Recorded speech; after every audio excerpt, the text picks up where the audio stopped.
बहुपद। अब अगला एक टॉपिक हम लोगों का है, वास्तविक संख्या तुम लोगों ने पढ़ लिया। अब अगला टॉपिक है पॉलिनोमियल्स, बहुपद। तो बहुपद की परिभाषा कक्षा 9th में थी, कोई भी बीजीय व्यंजक लिख लीजिएगा कॉपी में, जो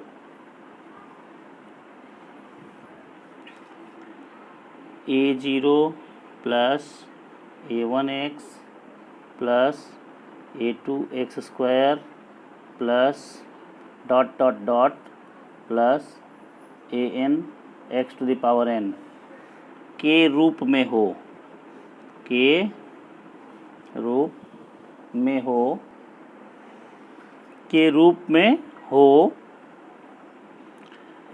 बहुपद कहलाता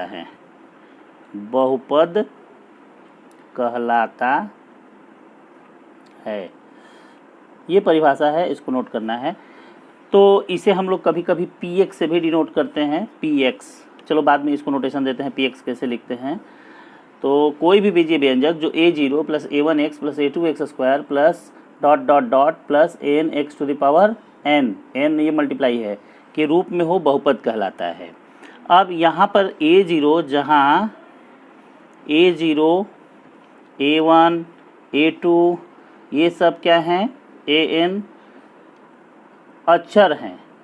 अचर मतलब संख्याएं होती हैं, जैसे वास्तविक संख्याएं होती हैं, पूर्णांक होते हैं, पूर्णांक संख्याएं होती हैं, और तुम्हारे परिमेय संख्याएं होती हैं, ये वास्तविक संख्याएं हैं, अचर हैं। a0, a1, a2, a3, an अचर हैं, मतलब वास्तविक संख्याएं हैं, ऐसे भी कर सकते हैं, ये वास्तविक संख्याएं हैं। और x हम लोगों का क्या है, चर है, x चर है, ठीक है। तो अब यहाँ पे n क्या है, n की भी शर्त है कि तथा n greater than or equal to 0 होना चाहिए। और n जो है आपका पूर्णांक है, n जो है क्या है, पूर्णांक है, greater than or equal to 0 होना चाहिए और पूर्णांक है, मतलब 0 हो सकता है, 0, 1, 2, 3, 4, 5, 6 आगे बढ़ता जाएगा। n की वैल्यू जो ये maximum x to the power n है, घात है, ये पूर्णांक होगी और धनात्मक होगी। क्या होगी, पूर्णांक है और यह धनात्मक पूर्णांक है, n धनात्मक पूर्णांक है। बल्कि ये न लिख करके ऐसे हम लिख सकते हैं, इसे न लिख करके धनात्मक पूर्णांक कर दें। यहाँ n क्या है, धनात्मक पूर्णांक है, ठीक है। और ये 0 भी हो सकता है, ओके। तो अब आते हैं कि ये आपका बहुपद की परिभाषा हो गई। इसे हम लोग px बराबर भी लिख देते हैं कभी, px बराबर पॉलिनोमियल इन x। p का मतलब होता है पॉलिनोमियल इन x, बहुपद की अंग्रेजी पॉलिनोमियल्स होती है। तो पॉलिनोमियल इन x ये इंगित कर दिया जाता है px, और ये होता है। तो अब देखो बहुपद की तो परिभाषा हो गई कि a0, a1, a2 ये सब जैसे एग्जांपल के लिए लेते हैं, ये n की वैल्यू हम 1, 2, 3 कुछ भी ले सकते हैं। तो अगर एक बहुपद हम लोग लिखें 3 plus 2x plus 4x square minus करनी में 5x क्यूब, इस तरह से लिखते चलें। यहाँ पहले एक संख्या लगा दें, कोई भी एक वास्तविक संख्या, और यहाँ पे ये घाते लिखते जाएं, 0 से स्टार्ट करके पॉजिटिव तक हो सकता है, ठीक है। तो ये greater than or equal to 0 यहाँ रहने दो, जिससे 0 शामिल हो जाएगा। तो ये आपकी जो है x की जो अधिकतम पावर होती है बहुपद में, वह बहुपद की घात कहलाती है। तो यहीं पे आता है बहुपद की घात। तो जो चर की अधिकतम घात होती है, चर की अधिकतम घात, जो ये बहुपद लिखा रहेगा उसमें चर की जो सबसे बड़ी घात होगी उसे हम लोग क्या कहेंगे, चर की अधिकतम घात बहुपद की घात कहलाती है, बहुपद की घात कहलाती है। इंग्लिश में बोलते हैं पावर, कहलाती है, ठीक है। तो ये आपका बहुपद की घात हो गया। अब बहुपद दो प्रकार की होते हैं, एक तो पदों के आधार पर और एक घात के आधार पे। बहुपद के प्रकार, अब बहुपद के प्रकार हम लोग देखेंगे। बहुपद दो प्रकार के होते हैं, दो प्रकार से विभाजित होते हैं। एक तो होता है पदों की संख्या के आधार पे, पदों की संख्या के आधार पर तो इसमें हम बता देते हैं, इसमें बहुत ज़्यादा नहीं करेंगे। जैसे मान लीजिए इसमें एक पद है तो एक पदी, दो पद, एक पद का मतलब जैसे मान लीजिए 5x लिख दिए, एक पदी। अब परिभाषा नहीं लिख रहे हैं, जिसमें एक पद हो तो ये 5x हो गया। दूसरा एग्जाम्पल 6 ले लिए, तीसरा ले लेते हैं 7x³। इस तरह से कोई भी एक पद वाला, केवल एक पद इसमें रहेगा, एक पदी हो गया। इसके बाद होता है द्विपदी। द्विपदी नाम से ही स्पष्ट है कितने होंगे, दो पद। तो दो पद में जैसे 4 + 3x² 5x + 6x⁴, इसमें कोई क्रम की जरूरत नहीं है, कोई भी दो पद जुड़े हुए होने चाहिए। द्विपदी हो गया। त्रिपदी होता है इसके बाद त्रिपदी में कितने होंगे, तीन पद होंगे, 4 + 9x + 15x⁸ लो, ये हम बढ़ा दिए। केवल तीन पद होने चाहिए, हमको घात से कोई मतलब नहीं है इसमें बहुपद के प्रकार में। तो इसी तरह से आगे बढ़ेगा। अगर 10 पद हैं तो 10 पद वाला बहुपद कहलाएगा, 15 पद वाला बहुपद कहलाएगा। अब दूसरा होता है घात के आधार पे, और ये चीज़ आपकी इम्पोर्टेंट है, घात के आधार पे। तो घात के आधार पर हम कैसे व्यक्त करते हैं, घात के आधार पर हम क्या करेंगे, जैसे शून्य घात बहुपद होगा। पहला होता है शून्य घात बहुपद। शून्य घात वह बहुपद जिसकी घात शून्य हो। परिभाषा लिख नहीं रहे हैं, आप लिख लीजिएगा, बोल रहे हैं, पॉज करके लिख लीजिएगा। वह बहुपद जिसकी घात शून्य हो। तो जैसे मान लो शून्य का मतलब x का पावर 0 होना चाहिए, तो 6x का पावर 0 लिख दें, तो इसका मतलब हो गया 6 है। x का पावर 0 जो होता है 1 होता है। तो 6 अगर लिख दिया गया, कोई भी संख्या लिख गई, तो वह कौन सी घात बहुपद है, -√3 लिख दे गया, तो ये बहुपद है, लेकिन कौन सी घात का है, शून्य घात का है। इसके बाद होता है शून्य घात के बाद एक घात आएगा, तो एक घातीय बहुपद, एक घातीय बहुपद, ये सब 9th में था। एक घातीय बहुपद, वह बहुपद, इसको हम लोग बोलते हैं रैखिक बहुपद भी बोलते हैं। रैखिक बहुपद वह बहुपद जिसकी घात एक हो। परिभाषा लिख नहीं रहे हैं, आप लोग लिखेंगे, वह बहुपद जिसकी घात एक है, और इसका मानक रूप होता है, मानक रूप ax + b, x + b। x + b मतलब a कांस्टेंट हो गया, देखिए x की घात 1 हो गई, एक घाती है तो x की घात 1 हो गई, ये कांस्टेंट a और b दोनों हो गए, ठीक है। तो ये आपका एक घातीय बहुपद हो गया। द्विघातीय बहुपद, द्विघात बहुपद ऐसे लिख दें, द्विघात बहुपद, तो ऐसे बहुपद जिनकी घात 2 हो, तो इसका मानक रूप जो आपका होता है ax² + bx + c। क्योंकि ये 9th में सब पढ़ा हुआ है, इसलिए हम यहाँ डिटेल नहीं जा रहे, बस आपको इंगित कर दे रहे हैं। ये है त्रिघात बहुपद। त्रिघात बहुपद मतलब ax³ + x की घात 3 होगी, 3 लिखा है तो, + bx² + cx + d। इस तरह से a b c d ये सब क्या है, अचर संख्याएं हैं, जो वास्तविक संख्याएं हम लोग लेते हैं, और ये x रहेगा जिसकी अधिकतम घात इसमें 3 आएगी। तो इस तरह से त्रिघाती, चतुर्थघात, पंचम घात के आधार पर हम बहुपद को विभाजित कर सकते हैं, ठीक है। इस जैसे अब एक अगला टॉपिक इसमें है दिए हुए बिंदु पर बहुपद का मान। किसी दिए हुए बिंदु पर बहुपद का मान।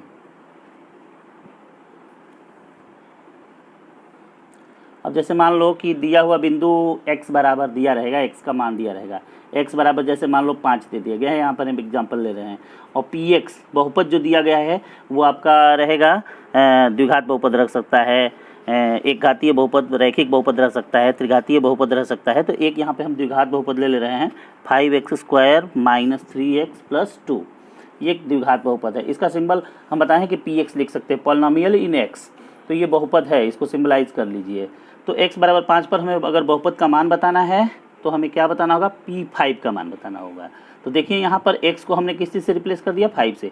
अब आगे जो भी लिखा हुआ है, अगर x बराबर 5 पर इस बहुपद का मान बताना है तो p5 आप ज्ञात करेंगे, और p5 जहाँ जहाँ x है वहाँ क्या रख देंगे, 5 रख देंगे, 5 गुणे 5 स्क्वायर माइनस 3 गुणे 5 प्लस 2, तो ये आ गया 5 पचे 25 पचे 125 माइनस 15 प्लस 2, तो 125 से 2 127 होगा माइनस 15, घटा दीजिए 7 में से 5 गया 2 और 12 में से 1 गया 11, 112 आपका मान आया x बराबर 5 पर इस बहुपद का मान।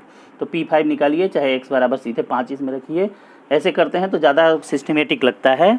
ठीक है, तो x बराबर 5 पर इसका मान 112 आया है। इसके बाद अगला टॉपिक आपका है बहुपद के शून्यक। बहुपद के शून्यक,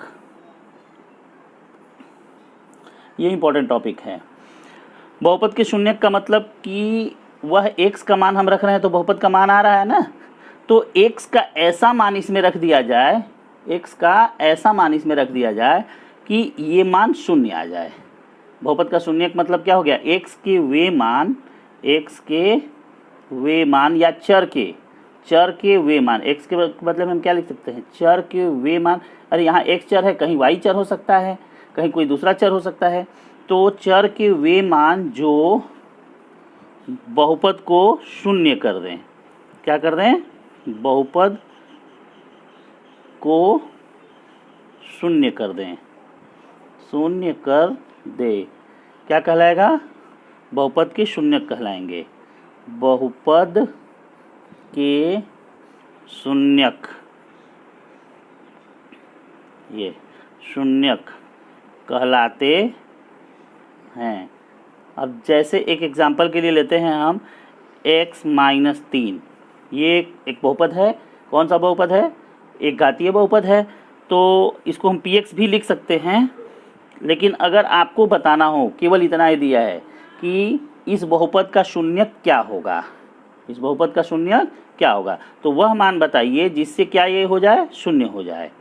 तो क्या मान होगा भाई x का, जिस पर ये मान शून्य हो जाएगा, x बराबर 3 रख दिया जाए तो हो जाएगा ना, तो x बराबर 3 जो होगा इसका शून्यक कहलाएगा। चलिए सिस्टमेटिकली कैसे करते हैं, px इसको डिनोट कर लेते हैं, px बराबर x माइनस 3 बहुपद लिख लिए। ठीक है, अब इसका शून्यक बताना है, यानी कि px का शून्यक बताना है, तो लिख देंगे px का शून्यक, जो बहुपद बहुपद कहने के बदले में px कह देंगे। बहुपद x माइनस 3 का शून्यक बताइए, मतलब px का शून्यक बताइए, तो px का शून्यक क्या आएगा, x बराबर 3 आएगा। x बराबर 3 आप रख देंगे, p3 बराबर क्या माना जाएगा, 3 माइनस 3 0 आ जाएगा, शून्य हो गया। देखिए अगर शून्यक ज्ञात करना है तो क्या करते हैं, यहाँ पे हम बस ऐसे सिस्टम ये है कि वो मान रखिए, x का वो मान रखिए जिससे कि ये शून्य बन जाए। लेकिन एक रफ तरीका हमारे पास है, क्या करते हैं, शून्यक को जब पूछेगा तो बहुपद को हम लोग बराबर 0 रख देंगे और x बराबर निकाल देंगे, तो ये x बराबर 3 अपने आप दे देगा। तो यह शून्यक x बराबर 3 आपको पता चल जाएगा। अब जैसे दूसरा क्वेश्चन हम ले लेते हैं, ये क्वेश्चन यह है कि यदि बहुपद px, यहाँ बहुपद दिया हुआ है, बराबर x square minus x minus 3a का एक शून्यक 3 है, तो a का मान बताइए, a का मान बताइए। तो हमने बताया है ना कि इसका शून्यक px का शून्यक दिया है, तो मतलब ये हो गया शून्यक 3 है, तो इसका मतलब ये हो गया कि x का मान अगर हम 3 रखें तो ये क्या बन जाएगा, 0 बन जाएगा। x का मान अगर 3 रखा जाए तो यह 0 बन जाएगा। तो इसका हल होगा x का बहुपद px का हल का एक शून्यक 3 है। कितना है, 3 है। तो p3 बराबर कितना आएगा, p3 बराबर ये कितना आ जाएगा, x का मान 3 रख देंगे तो एक p3 का मतलब x बराबर 3 रख रहे हैं, तो इसमें भी 3 रख, तो ये कितना आएगा, p3 बराबर 0 आएगा। शून्यक अगर रखेंगे तो उसमें 0 के बराबर आएगा। तो p3 का मतलब ये 3 स्क्वायर माइनस 3a, जहाँ जहाँ x है वहाँ 3 रख दिए, बराबर क्या आएगा, 0 आएगा। तो आपका ये हो गया 9 माइनस 3a बराबर 0, तो 9 में से 3 गया 6 माइनस 3a बराबर 0। तो 3 ए बराबर 6, तो ए बराबर 2। तो इस तरह से ए का मान निकल जाएगा। तो शून्यक का मतलब ये हुआ कि उसी को उसमें रख देना है, जो शून्यक है उसी में रख देंगे, और रख देने के बाद ये इस चीज़ का मान कितना आ जाएगा, 0 के बराबर आ जाएगा। अगर इसको रखेंगे जैसे 3 है तो 3 इसी में रख दो, बराबर 0 रख दो। अपने आप ये देखो 3 रखे हैं, बराबर 0 रख दिए। लेकिन सिस्टम थोड़ा सा ऐसे है, इसको ऐसे लिखना सीखिए, ठीक है। तो इस तरह से इसको हल कर सकते हैं। अब अगला टॉपिक हम लोग का है बहुपद के शून्यकों का ज्यामितीय अर्थ। बहुपद के शून्यकों का ज्यामितीय अर्थ, ज्यामितीय। अच्छा एक चीज़ बताइए, आप अभी हम पढ़ा चुके हैं, आपको रैखिक समीकरण पढ़ा चुके हैं। रैखिक समीकरण दो चर वाला था, तो उसका जब हम लोग ग्राफ खींचते थे तो क्या आता था। रैखिक समीकरणों का ग्राफ खींचा जाता था तो आपको याद होगा एक्स अक्ष और वाई अक्ष होता था। तो एक्स अक्ष और वाई अक्ष होता था, तो एक ग्राफ अगर बहुपद है, मतलब रैखिक समीकरण था, तो उसकी एक ग्राफ एक सरल रेखा आती थी, एक रेखा आती थी, याद है ना। और हम लोग जब दो समीकरण होते थे तो उसको सॉल्व करके खींच देते थे, जहाँ वो काटता था वही हल होता था, ग्राफ खींचते हैं। तो वैसे ही बहुपद का जब ग्राफ खींचा जाए, किसी भी बहुपद का ग्राफ खींचा जाए, तो उसका एक कोई न कोई वक्र आता है। जैसे अगर हम रैखिक बहुपद का खींचेंगे तो रेखा आएगी, रैखिक बहुपद का ग्राफ खींचेंगे तो रेखा आएगी। अब जैसे आप लोग खींच चुके हैं रैखिक समीकरण का, तो अब उसको हमें हल करने की ज़रूरत नहीं है। अगर आप चाहते हैं तो एक खींच के दिखा देते हैं। px बराबर, जैसे मान लीजिए 3x + 2 ये है, तो px यहाँ पर हम x का मान रखेंगे तो px का मान आ जाएगा, दैट इज y, px मतलब y। तो px का मान हम इस पे ऊपर लिखेंगे और x का मान यहाँ पे। x का मान अगर 0 ले लिया जाए, x बराबर 0, तो px बराबर कितना आ जाएगा, 5 आ जाएगा। तो यहाँ पे 0 ले लेते हैं, तो ये आ गया, मान लीजिए 1 2 3 4 5, x बराबर 5 आ गया, ठीक। और px बराबर, ये px का मान इस पे रखेंगे और इस पे क्या रखेंगे, x का मान रखेंगे। तो ये y एक्सिस है, y से भी डिनोट करते हैं। तो ये आपका हो गया। अब x का मान कोई दूसरा ले लीजिए, x का मान लीजिए, अगर मान लीजिए हम 3 ले लेते हैं, चाहे 2 ले लेते हैं, 3 ले ले, तो x का मान 3 रखेंगे तो 3 के 9 + 2 11 आएगा px का मान। px का मान 11 आएगा, तो ये अब ऊपर जाएगा 6 7 8 9 10 11 ऐसे जाएगा। तो 0 पर 5 है, ये पॉइंट आपका हो गया। x बराबर 0, x बराबर 0, तो y px का मान 5, ये हो गया 0 तो 5। कौन सा पॉइंट होगा 0 पर, ये आपका पॉइंट होगा 0 5। इसके बाद कितना लिए हैं 3, ये आपका हो गया 1 2 3, मान लीजिए यही है। तो x बराबर 3 पर ये कितना मान है 11, तो 3 पर आ जाते हैं, 3 के सामने ऐसे आएंगे 11 के आसपास, तो ये मान लीजिए 11 हो गया। रफली खींच रहे हैं, बहुत नहीं सोचना है। इन दोनों पॉइंट्स को ज्वाइन करें तो ये आगे पीछे बढ़ा देंगे तो एक सरल रेखा मिली ना। तो किसी भी लीनियर रैखिक बहुपद का हम ग्राफ खींचेंगे तो एक सीधी रेखा आएगी। अगर द्विघात बहुपद x² + bx + c का हम ग्राफ खींचें तो इसका ग्राफ जो होता है इस तरह का आता है।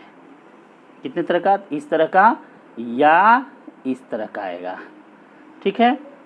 तो पहले इसको देखिए, ये कब आएगा, जैसे इस पर अगर ये खींच दिया जाए ऐसे, ये इसको ऐसे ऐसे खींच दिए, यू आकार का आता है, इसे हम लोग बोलते हैं परवलय शेप है। क्या है, परवलय। तो द्विघात बहुपद का ग्राफ जो होता है, ये आपका क्या है, द्विघात बहुपद, द्विघात बहुपद, इसका ग्राफ परवलय आता है। द्विघात बहुपद का ग्राफ परवलय आता है। अब आपसे हम पूछेंगे कभी भी तो ये नहीं बताना है, दिक्कत नहीं होनी चाहिए। अगर रैखिक बहुपद है तो उसका ग्राफ कैसा आएगा, एक सरल रेखा आएगी। द्विघात बहुपद है तो उसका ग्राफ कैसा आएगा, परवलय आएगा। अब त्रिघात, अगर 3 घात, अब देख लीजिए इसी को, तो रैखिक बहुपद को हम लोग हल किए तो वह एक्स अक्ष को, ये एक्स अक्ष है, ये रेखा कितने जगह काटी, एक जगह काट रही है केवल एक्स अक्ष को, तो एक्स अक्ष को एक जगह काट रही है। तो इसका एक शून्यक होता है, यह शून्यकों की संख्या बताता है। अब यह ग्राफ जो है इसको कितने जगह काटेगा, देखो 2 जगह काट रहा है, तो इसके कितने शून्यक होंगे, 2 शून्यक होंगे। कितने शून्यक, 2 शून्यक। कोई भी ग्राफ अगर एक्स अक्ष को हम देखेंगे कि कितने जगह काटता है, उतने ही उस बहुपद के शून्यक होंगे। अब बताओ, ये हमने ग्राफ खींच दिया तो ये तो द्विघात बहुपद का है, लेकिन यह एक्स अक्ष को नहीं काट रहा है, तो यहाँ पर ऐसा जो बहुपद होगा आपका x square plus b x plus c, जो भी द्विघात बहुपद होगा, इसके शून्यक कितने होंगे? शून्यक नहीं होंगे, ऐसे के शून्यक नहीं होंगे। ठीक है। अब मान लीजिए कोई अब त्रिघात बहुपद, जितना घात होता है उतने ही शून्यक आते हैं, ये भी जान लीजिए। किसी भी बहुपद की जितनी घात होती है उतनी। अब त्रिघात बहुपद अगर ले लें तो ये x cube plus b x square plus c x plus d, ये कौन सा बहुपद है? त्रिघात बहुपद। तो इसकी कितने शून्यक होंगे? ये एक्स की घात अधिकतम 3 है तो 3 शून्यक होंगे। तो ये कितने जगह काटेगा?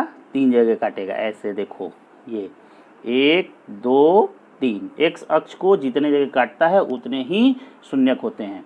अच्छा, ये तो हो गया। आप अब बता सकते हैं कि कोई भी ग्राफ देख करके कि कितने शून्यक हैं, अब बताने के आप जो है सक्षम हो चुके हैं। अगर एक्स अक्ष को एक जगह काटता है तो 1 शून्यक, 2 जगह काटता है 2 शून्यक, 3 जगह काटता है 3 शून्यक, ऐसे अगर काटता है तो अब बताइए कई जगह काटा ये ग्राफ? 1 जगह केवल। तो इसका मतलब उस द्विघात बहुपद का, ये द्विघात बहुपद का ग्राफ है, शून्यक 1 होगा केवल। नहीं टच कर रहा है यहाँ तो कोई शून्यक नहीं होगा। ठीक है, ऐसे आप बता सकते हैं, जितने जगह काटेगा उतने शून्यक। ठीक। अब एक चीज़ यहाँ पे अभी छूट गई है कि ये कैसे पता चलेगा ये दोनों द्विघात बहुपद के हैं। तो कैसे पता चलेगा कि यह जो है नीचे की तरफ मुंह खुला है कि ऊपर की तरफ? यदि ये ए द्विघात बहुपद में ए का मान ग्रेटर देन 0 है, 0 से बड़ा यानी कि पॉजिटिव है, प्लस है, तो ये ऊपर की तरफ मुंह खुला रहेगा, याद कर लीजिए। और जब ए लेस देन 0 होगा मतलब नेगेटिव, माइनस होगा, एक्स स्क्वायर के पहले -3 -5 इन सबों से गुणा हो तो यह नीचे की तरफ खुलता है। अगर पूछा जाए किधर मुंह खुलता है तो आप बता सकते हैं। ठीक है। तो अब आ जाते हैं एक्सरसाइज के प्रॉब्लम में। आप कर सकते हैं, जैसे ये क्वेश्चन देखिए, यहाँ पर एक हम ले रहे हैं बुक का ये वाला। ज़रा ये बताइए कि यहाँ से ऊपर से आ जाओ, ऊपर से ये कितने जगह काट रहा है? 1 जगह टच कर रहा है तो 1 शून्यक होगा, ये भी 1 शून्यक होगा। इसमें ए ग्रेटर देन 0 होगा कि इसमें? देखो ए लेस देन 0 नीचे की तरफ खुला है, ए लेस देन 0, ये ऊपर की तरफ खुला है, ए ग्रेटर देन 0 है। ठीक है। इसमें शून्यक हैं, होंगे कि नहीं होंगे? ये टच नहीं कर रहा है इसलिए कोई शून्यक नहीं होगा। ठीक है। इसमें भी टच नहीं कर रहा है तो इसका भी कोई शून्यक नहीं होगा। ये देखिए यहाँ पे ये जो है 2 जगह काट रहा है, ए का मान लेस देन 0 है, नीचे की तरफ है तो लेस देन 0, और ऊपर की तरफ होगा तो ए ग्रेटर देन 0 होगा। तो ये इसके 2 शून्यक 2 जगह काट रहा है। इसमें बताओ कितने शून्यक होंगे? अच्छा, ये इसमें क्वेश्चन पूछ रहा है कि निम्न में से कौन सा द्विघातीय बहुपद का ग्राफ नहीं है? तो ये ऊपर की तरफ u है तो द्विघात बहुपद का ग्राफ तो है, यह भी है और यह भी है। इसमें शून्यक द्विघात बहुपद के नहीं हैं इन दोनों में, क्योंकि ये काट नहीं रहा है एक्स अक्ष को, ये 2 जगह काट रहा है तो 2 शून्यक हैं। तो तुमसे क्वेश्चन ये पूछ रहा है कौन द्विघात बहुपद का ग्राफ नहीं है? तो ये और ये तीनों हैं। ये देखो 3 जगह काट रहा है तो ये त्रिघात बहुपद का है, 3 शून्यक इसके हैं, तो इसलिए यह जो है द्विघात बहुपद का ग्राफ नहीं है। ठीक है। अब अगला टॉपिक हम लोगों का है बहुपद के शून्यकों को ज्ञात करना। ठीक है। शून्यक कैसे ज्ञात करेंगे? तो हमने एक सिंपल सा पहले बताया था कि कोई भी बहुपद आपको दिया हुआ है एक्स प्लस बी, मान लीजिए रैखिक, ये कौन सा है? एक घातीय है, रैखिक बहुपद है, इसके शून्यक ज्ञात कीजिए। तो क्या करिए, कोई भी बहुपद दिया है उसको 0 के बराबर रख दीजिए और 0 के बराबर रख करके उसको सॉल्व कर दीजिए, एक्स का मान निकाल दीजिए। तो यहाँ पर इस तरह का अगर कोई रैखिक बहुपद है तो तुरंत एक्स बराबर -b लिख देंगे, एक्स बराबर -b/a, ये एक्स का जो मान आएगा यही इसका शून्यक होगा। ठीक है। अब दूसरा जो है हमारा द्विघात बहुपद है, द्विघात बहुपद के शून्यक कैसे ज्ञात करेंगे? तो द्विघात समीकरण तो हम लोग को पूरा पढ़ना है, लेकिन यहाँ पर हम बता रहे हैं द्विघात बहुपद के शून्यक कैसे निकालेंगे आप। तो इसको निकालने के लिए अभी हम लोग गुणनखंड तो पढ़ चुके हो कक्षा 9th में आप, तो गुणनखंड विधि से शून्यकों को ज्ञात करना बताएंगे। तो जैसे एक क्वेश्चन लेते हैं, एक्स स्क्वायर -2x -8, इसके शून्यक बताने हैं हमें। तो इसके शून्यक बताने के लिए हम क्या करेंगे कि जो भी बहुपद दिया हुआ है इसको 0 के बराबर लिख लेंगे। क्या कर देंगे? 0 के बराबर। बहुपद केवल आपको दिया रहेगा, बराबर 0 नहीं दिया रहेगा। बहुपद चैप्टर हम पढ़ रहे हैं तो बराबर 0 नहीं रहेगा, वो समीकरण में रहेगा। तो द्विघात बहुपद के शून्य का आपको ज्ञात करना है तो उसको बराबर 0, किसी भी बहुपद का शून्य ज्ञात करना है तो बराबर 0 रख के हल कर दीजिए। तो हल करने के लिए गुणनखंड विधि आप जानते हैं, तो गुणनखंड विधि का उपयोग करिए। इसका गुणनखंड करेंगे तो ये आपका हो जाएगा x²। अब इसको गुणा करते हैं, इसके गुणांक को 8 आएगा और 2 फैक्टर्स हमारे होने चाहिए। 4 दूना 8 होता है तो -4x + 2x, 4 दूना 8 हो जाएगा और ये आपका -8 बराबर 0। इम्प्लाइज x कॉमन है दो में, अब दो का ग्रुप बना देंगे तो ये हो गया x - 4 + 2 कॉमन है x - 4 बराबर 0। इम्प्लाइज x - 4 अब कॉमन है दोनों में तो ले लिए, इसका x बच गया +2 बच गया बराबर 0। देखिए दो चीज़ों का गुणनफल 0 है तो या तो यह 0 है नहीं तो ये 0 है। ये 0 है, जैसे मान लीजिए इसको 0 रख दिया जाए, x - 4 को 0 रख दें हम लोग, x - 4 बराबर 0 ले लें, यहाँ पे 0 रख दिया तो कोई भी चीज़ यहाँ रहेगा उसे गुणा करेंगे तो 0 आ जाएगा, सही है। और दूसरा या तो ये होगा या इसको 0 रख दिया जाए, x + 2 बराबर 0, बीच में या लगाना होगा दोनों का, तो ये आपका देगा x बराबर 4 या x बराबर 2।